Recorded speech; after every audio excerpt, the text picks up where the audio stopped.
लिंबे वडगावचा लघु तलाव आहे आणि आकणी बरबड्याचा तलाव आहे।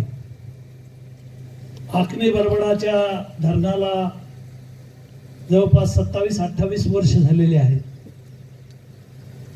गावातल्या काही अंतर्गत वाद, पाणी अडवण्यासाठी केलेला विरोध, ठराविक लोकांनी ते काम बंद पाडलं आणि येणारे 500 कोटी रुपये आकणी बरबड्याला मिळाले नाही। जसं आकणी बरबड्याचं धरण आहे, तुमच्या गावचं लिंबे वडगाव पाटोदा धरण आहे, असे महाराष्ट्रात हजारो धरणं आहेत। गेल्या 25-30 वर्षापासून याची कामं अपूर्ण आहेत, निधी अभावी काही पडून आहेत, काही कोर्टामध्ये खटले दाखल झाले, शेतकऱ्यांच्या जमिनीचे पैसे नाही भेटले, गाव बुडालं, घराचे पैसे नाही भेटले।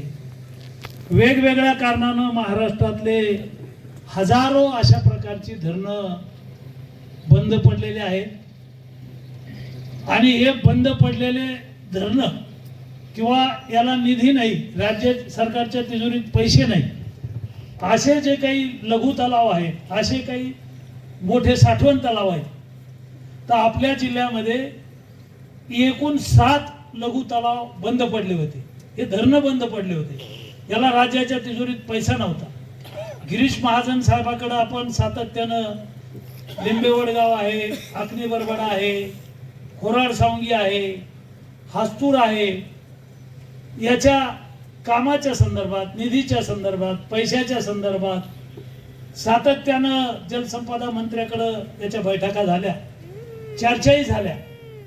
मात्र काही आडवाआडवी आणि काही तक्रारी आणि काही प्रकरणं कोर्टात गेल्यामुळं महाराष्ट्रभर असे जे काही लघु तलाव, साठवण तलाव, ज्याचं काम 50% झालं, 60% झालं, 70% काम झालं, असे काही धरणं आहेत की ते आडवाआडवीमुळं, छोट्या तक्रारीमुळं बंद होती। जसं खोराड सावंगी फक्त 50-60 लोकांचे शेतातले घरं बांधलेले होते आणि ते नमुना नंबर 8ला नव्हते।